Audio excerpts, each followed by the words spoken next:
The conversation today is a little different. Rather than talking with a leader with a lifetime of experience building and leading teams, this time we're looking from the other perspective. Today we're talking with Donn Denman, a longtime veteran of Silicon Valley. Donn was an early Apple employee and is now an engineer at Google. In our conversation, Donn shares what it was like to work with one of the true luminaries of the tech world, Steve Jobs. He talks about how Steve drove the details of the development of the iconic Macintosh and what it was like to work with him. He also talks about his work at Google and the culture's attitude toward the old guard of the Valley. Through Donn, we learn a lot about vision and passion and how they combine to change the world. And that's what this is all about.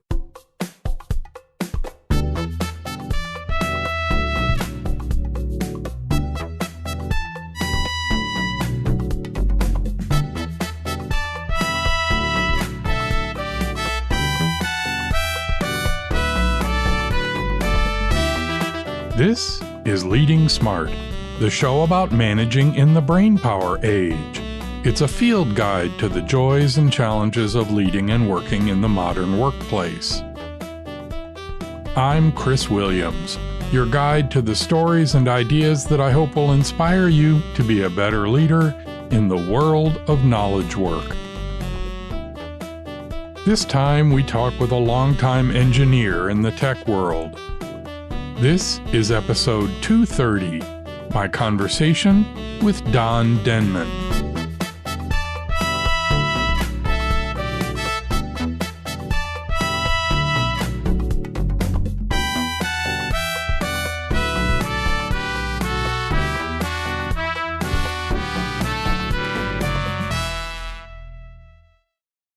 I'm sure dedicated listeners of this show will think it's more than coincidence, but like several others we've heard from, Donn Denman grew up in Ohio.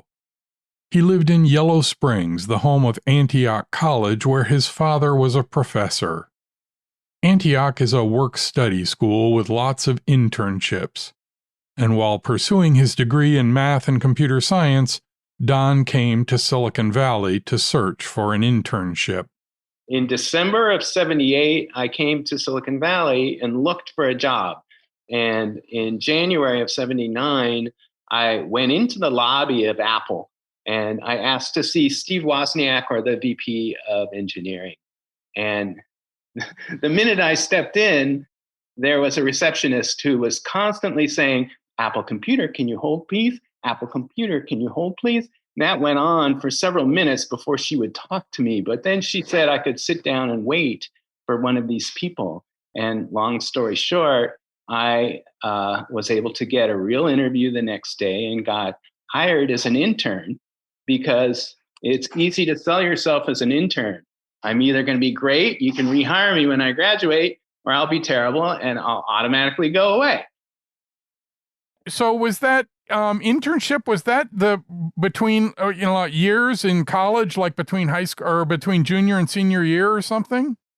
Basically, we had internships all throughout the year after year.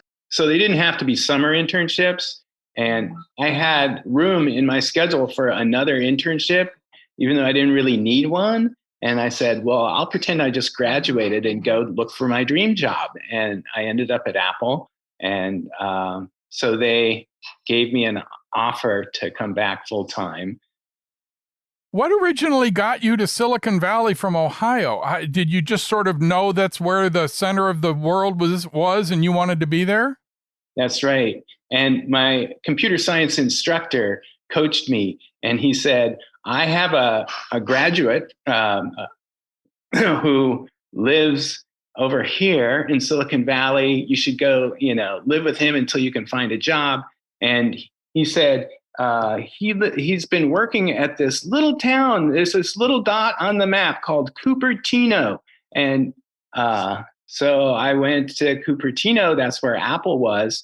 At the time that I arrived at Apple that day, it was all in one building, Bandley One, and Bandley was literally a dead end street.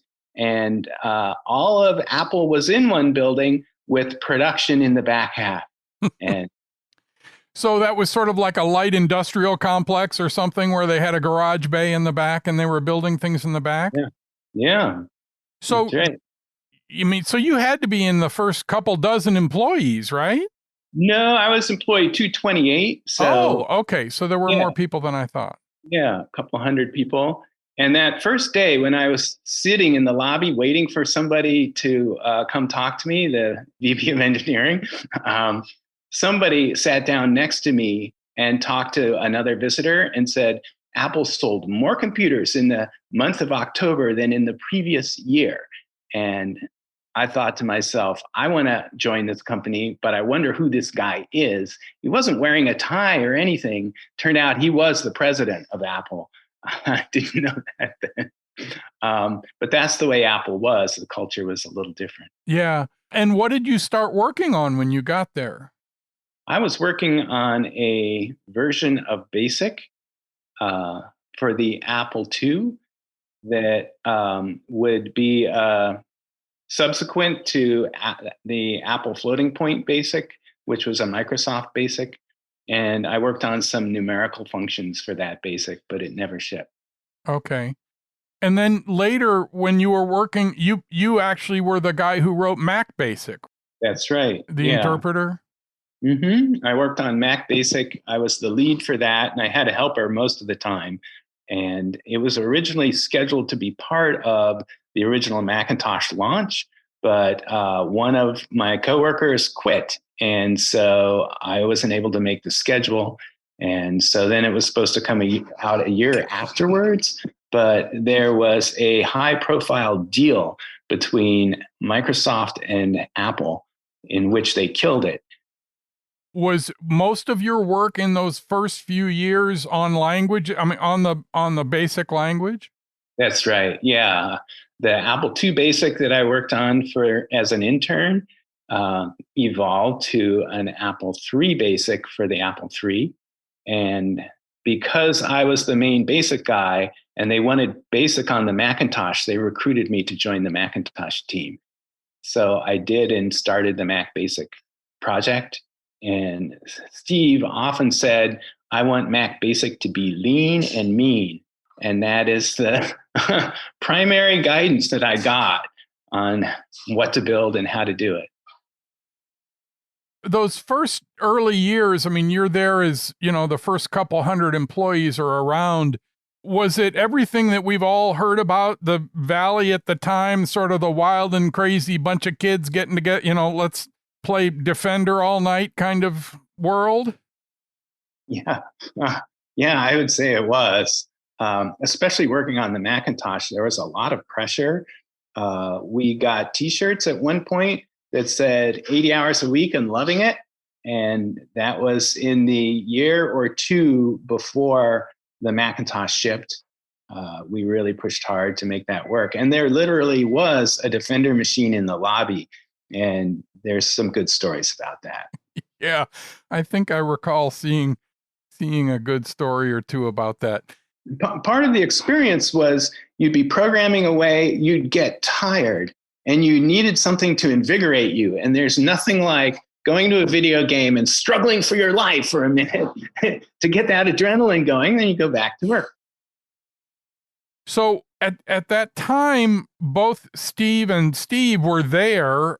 How did the management and the leadership of projects go at that time? Was it fairly well structured or was it pretty loose? So it was fairly loose, I would say. With the Apple II, Steve Jobs was the marketing guy, and Steve Wozniak was the real brains behind the whole thing. He basically built both the hardware and the software of the Apple II. And what happened after that was an engineering organization to support that had been built and decided to do the Apple III. And Steve was still mostly in marketing, but part of the marketing role is sort of defining what the product should be. And so he did make some significant changes in what the Apple III should be. And that ended up ultimately really making the Apple III quite a failure. I remember distinctly that the Apple III was designed to be an Apple II plus more stuff. The Apple II part was a physical hardware emulation mode. And Steve came into the engineering area one day and said, I have this great idea. Can we do emulation in software instead of hardware? We could remove 20 chips off of the motherboard. We could reduce the cost by all this. And we thought to ourselves, oh my God, we are almost done with this thing. This is a little late to be, asking for changes like that. And so ultimately that did not happen, but he asked for other changes that caused the single motherboard to have to be split. The RAM was separate and it didn't have good connectors. And so the machine was not reliable and it became a complete flop. Yeah. Do you remember how the birth of the Mac came about? Do you remember the germ of the idea? Yeah. So there's another piece that's critical that people have really mostly forgotten, which is the Lisa computer. And of course, Lisa was named after Steve's daughter. And it was a project that I think Steve helped to start, but once the real engineering infrastructure came up behind it, it needed to, Steve lost some control there. And it also took a direction that probably was not a good direction. It was basically a mini computer that was for your desktop, so it was expensive. And there were some other issues with it. So around that time, Steve decided to split off a little sister to Lisa. And he saw that Jeff Raskin, who was a brilliant user interface guy, had a little project called the Macintosh. And so Steve really came over and stole the Macintosh from Jeff and started up his own little fiefdom where he could hire the people that he wanted to and control the engineering of it. And the rest of the company basically said, the reason we have a Macintosh is to keep Steve out of our hair. Okay.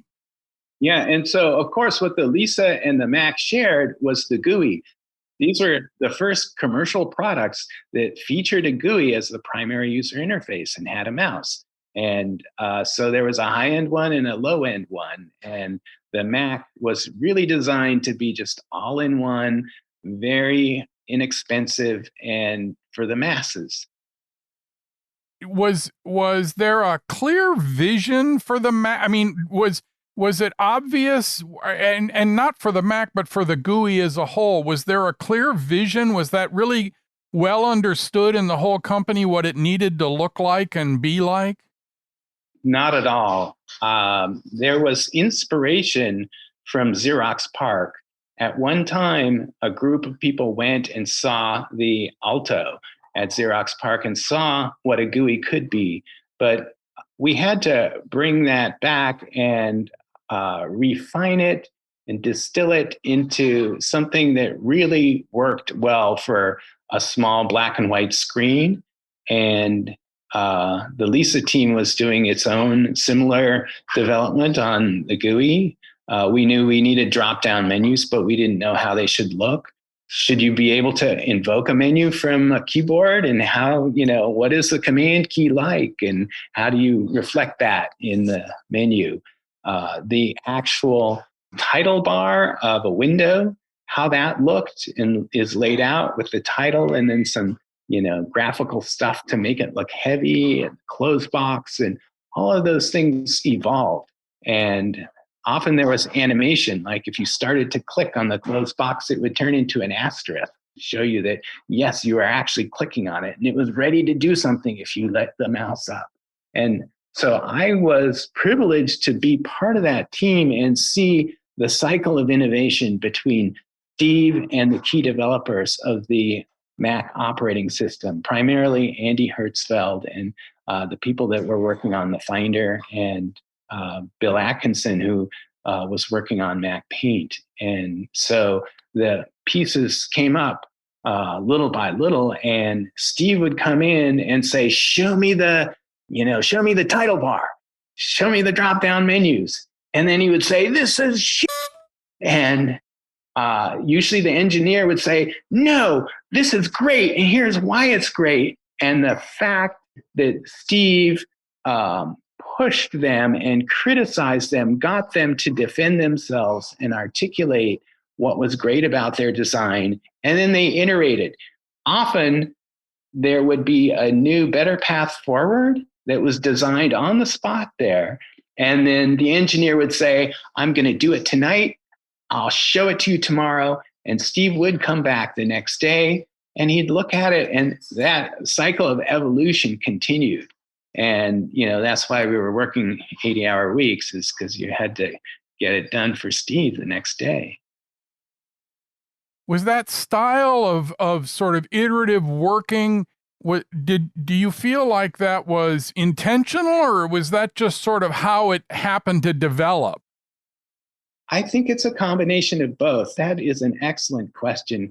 I think it started out as Steve's style, and I think he saw that it was working, and so he built off of it and refined it. But nobody else worked that way as far as I knew. I'd never had that sort of experience. But it really worked between Steve and the real innovators on the team. When Steve came to me and said that was shit, I would cower. I wouldn't say, no, it's not. And so I couldn't respond in the same way. And I think most people couldn't respond in the same way, but the key people that Steve had built a close working relationship with, the people with strong enough egos to really feel like they knew what was right and could articulate that and stand up to Steve, that really worked well for them. And that's how, the genius was built. That's one of the real special sauces that Steve had and was able to apply. Was that a part of the culture that got emulated by, did other leaders in the company try and do that? Try and be like Steve and try and be that sort of aggressive challenge kind of leader? No, I don't think anyone else tried to do that. Steve was able to make this work because he had power. And the way he did it made him an asshole. Everyone knew he was a jerk. And yet the power and the willingness to be a jerk contributed to that ability to really push people and know how hard you could push them and still have them respond and go in the direction you wanted them to go. But nobody else had the power. Nobody wanted to be like Steve. Nobody wanted to be a jerk. And he really was a jerk back then. I worked with a lot of people who I could classify as jerks, but incredibly smart jerks. Some of the way in which those people got away with that or were able to make that work was because they had deep respect from people, because they were so smart, they were so talented, they were so visionary. I'm assuming that that's the way people looked at Steve also, and knew that he was right, and knew that or was it just him wielding around like a 300-pound gorilla? Yeah, he would come in like a wrecking ball sometimes. But the most amazing thing about Steve, which is really why we all love him, is his ability to paint a vision and then inspire you to believe in it. He was able to paint a vision that was so clear and detailed that you envisioned it clearly yourself, and then that made it seem real. And these were the famous reality distortion coils that he applied. Reality would really shift to Steve's will, and you knew that he had the power to actually make these things happen. And so you believed in it. And there was a feedback loop, right? You would do it, it would work, that would make you feel better about doing it, the vision would become clearer, you would do some more, right? Yes, yeah, that's really true. We saw that what we were building was really amazing, and we would bring people in and show it to them, And about 2/3 of the people would see, wow, this is really amazing. You can point to any pixel on the screen and just change it. That is amazing. And then about 1/3 of the people just didn't get it. They would come and they would look and they would go, oh, okay, this is nice. But we really drank the Kool-Aid. We saw that this was going to change the world. We believed we were going to change the world. And under Steve's leadership, we really did change the world significantly. And it took the world a while to catch up. So the Mac came out, you were at Apple, about 5 years when the Mac came out, but you were at Apple for 14 years. So after the Mac came out, and did you continue to work on languages, or did you go to do other things as well? I worked on a keyboard macro facility that was a good effort, but not a great effort. After Mac Basic was canceled, that was a real blow to me. And it was hard for me to put my whole heart and soul into anything. And after that macro project, I worked on Apple Script. And we put together a really great team, and we made some really innovative contributions to languages. For instance, there was a record mode that allowed you to start recording, and then when you directly manipulated things, script would get created. And the script was in an English-like language, but you could convert it from that English representation of an internal form into a Japanese representation or a C representation of the same internal structure.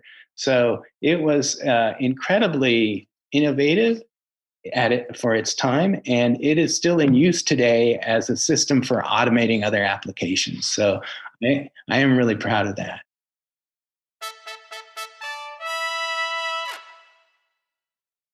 At this point in our conversation, a crew showed up to work on the remodel of a bathroom in Donn's home. He retreated to the quiet of a car in his garage to conclude our conversation. One of the things that is sort of legendary in Apple's culture is the incredible secrecy that the company, today it's CIA level. Was that always something that was part of the company culture early on, this keeping it all tightly coupled inside the company? Early on, Apple was a very open place, and they didn't have that culture of secrecy. There weren't silos. There were different teams, but they were able to talk with each other and be very open. And that really helped foster innovation, I think. But around the time after the Macintosh shipped and the Mac was clearly becoming dominant, Steve was in power again. And Steve said, "You guys from these other teams, I don't want you coming by and bothering my engineers. Stay away from the Macintosh team." So that was the way he began to build those silos. And when you think about it, it makes some sense that Apple is siloed, because if you are open, then something else can be built that plugs in that open way. And because Apple is proprietary, they need to control those things. And so it has become incredibly siloed. After I left Apple, it was in the process of becoming somewhat siloed, but my brother stayed on for many years, and he was frustrated by how siloed it became. So tell me about how the culture of the company changed when Steve left. I mean, both before he left and when he came back later, Apple was in many ways driven by his vision. So did the company go visionless when he left? Yeah, it did. It realized that it was primarily a hardware manufacturer. And so Windows and PCs were just beginning to dominate. And people saw that having a standard and being able to have multiple manufacturers build to that standard was winning. And so at that time, Apple tried to license the design and have third parties start building those machines. And I think that would have been a reasonable way to go if we saw that it wasn't all about the hardware. It was really about the software. But we didn't sell our software. Our software came with the hardware. And so there wasn't a way to put value on the software. And the value was clearly there on the hardware. And so hardware drove it. And that's not where the vision of computing really comes from. So I realized it was time for me to go. Donn left Apple after almost a decade and a half and spent some time working on interactive TV and in the world of open source software. In 2008, he followed his friend and mentor Andy Hertzfeld, one of the leads of the Macintosh project, to Google, where he's been for over a decade. When I got to Google, I felt like an older engineer because there were so many younger people. And so I shaved my beard and tried to act and look young. And I felt like that would help me fit in. And it took me a couple of years before I realized that there were a significant number of older Googlers, and that without exception, they had invented something amazing. You know, the inventor of the internet, the inventor of Java, those people work at Google and they are not young. And I thought to myself, I fooled them. They think I invented something amazing. And all I did was I had an amazing catastrophe with Mac Basic. And it literally took me another year or two before I remembered AppleScript and said, wait, I did build something amazing. And this is human nature. We get obsessed by our failures and we downplay our successes. And that played out with me over a course of several years. And so when you finally managed to be proud of your work on AppleScript at Google, did that get you some cred? It gave me the confidence to try to do my own projects. And what kinds of things did you work on? Well, for the last 5 years, I've been working on Chrome for Android, and I built a little feature called Touch to Search that lets you touch on almost any web page on plain text, and then it will select that and do a search for that. And the smart thing is it can look at the page context if you've given it privacy permissions. And so it can figure out that Chris is part of Chris Williams, and then it can look up you and then give you a little icon and more information. You were at Apple really early on. You then got to Google in a fairly early stage. Were the cultures of those organizations similar in their early phases? Was that something, the same sort of open collaborative culture-y kind of thing? I think the culture at Google very much reflects the culture that was at the early Apple innovative period, and the openness and the sort of hero culture that has been a big thing at Apple. When you have a hero like Steve Wozniak, then you end up with these, heroes, one person or two person projects that can change the world. And I think that also was at Google for a while, but then it became clear that bigger teams needed to be built. But the team still had the same spirit of openness and changing the world and being innovative. And Google has taken one aspect of that, sort of the hacker culture, the personal projects to demonstrate brilliance and possibilities, and formalized it as the 20% time. And so any engineer at Google can decide what to do that is best for Google with 20% of their time, and they don't have to get approval from anyone.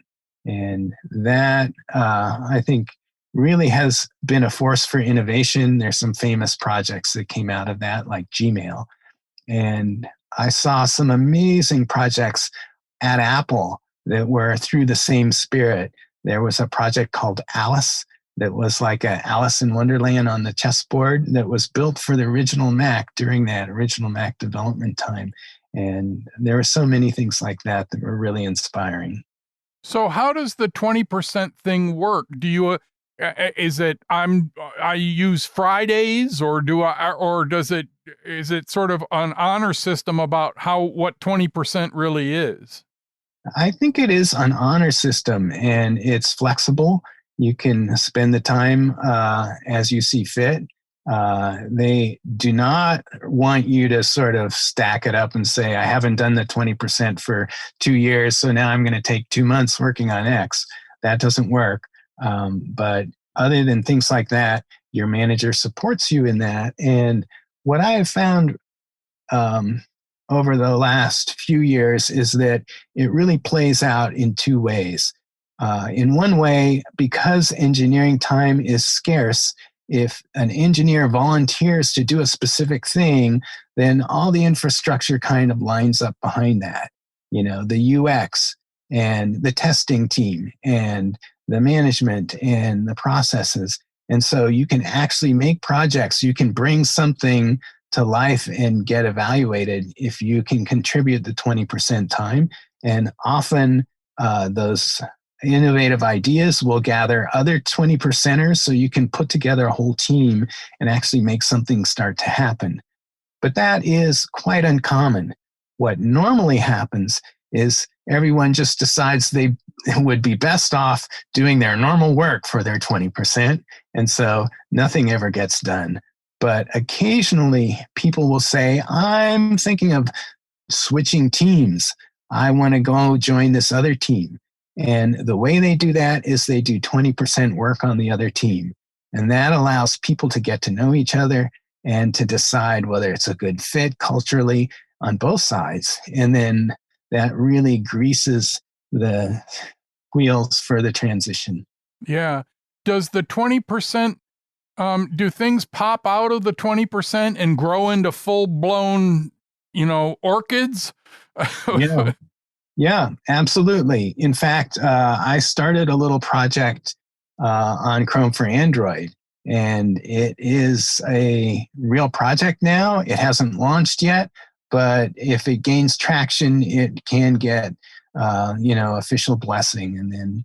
So you get the attention of your manager or people who might be interested, and it can sort of split out from the 20% into the real world, as it were.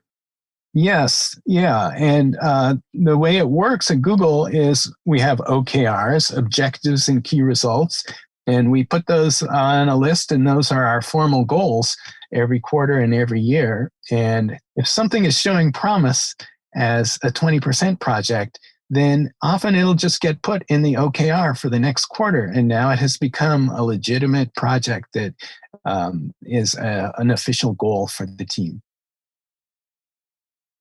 You've experienced a wide range of different styles and models of leadership. And in fact, earlier you had suggested that Steve's confrontational style was uncomfortable for you. Do you feel like you work better with a given type or style of leader, or is there a way you feel you work better?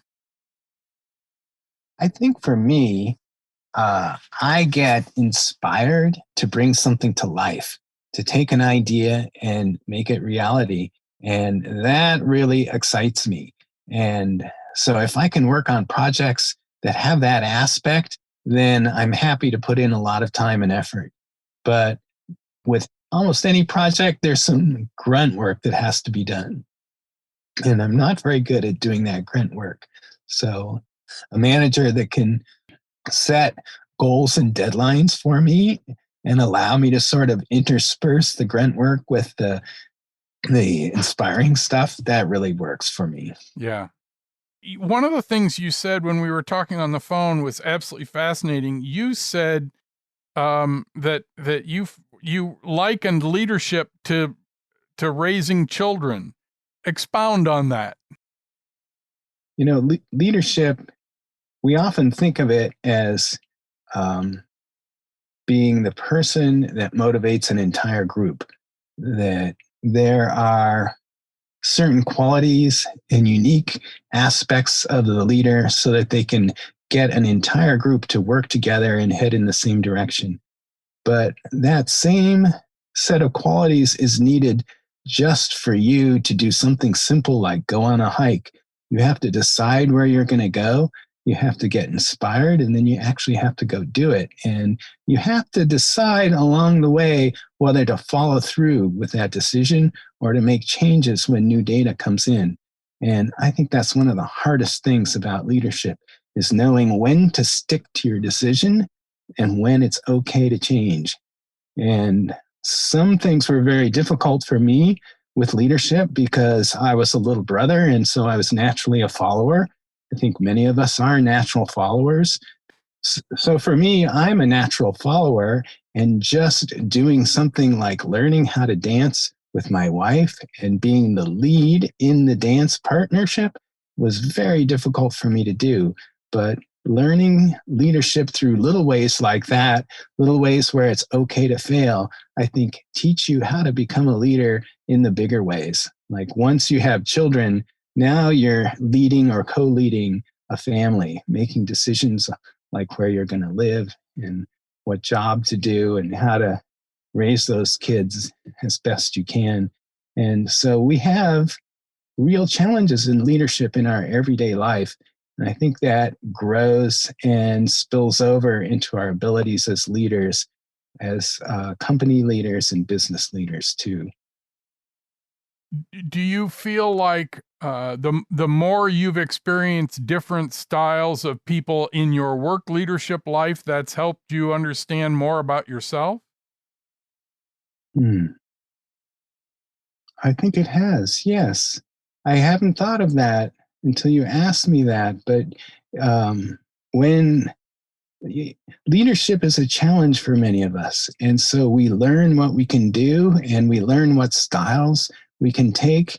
And I was lucky enough to not only have an amazing dad who showed me how to lead a family, but also amazing technical leaders within the business organizations. And I could not have led the project that I lead now if it wasn't for me saying to myself, when things get tough, I'm just going to make the decision that I thought my previous leader would do. Working by example often works, doesn't it? It does, yeah. Cool. Yeah. And there are times when we feel like we can't do it, but we can play one on TV. I can put on a persona that I think would work, and then it slowly becomes part of you. Like so many things in life, part of getting through it is to at least play the part to see if it works, right? Mm-hmm. Yeah. Hey, Donn, this has been a blast. I really enjoyed this. It's been a pleasure for me too. Thank you so much. You're very welcome. Donn Denman has had a fascinating experience working for two of the seminal companies in Silicon Valley. I want to thank him for his time and for sharing his insights with us.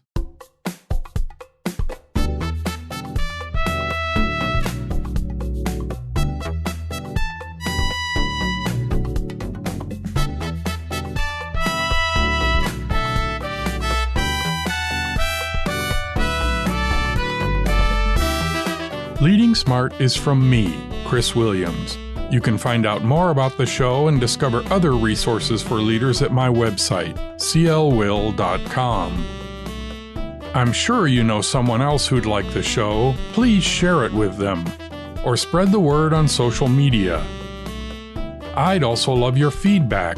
I'm the CL Will on Twitter, LinkedIn, and Facebook. Or send an email to pod@clwill.com. That's it for this episode. The next episode concludes the series on communication as a leader.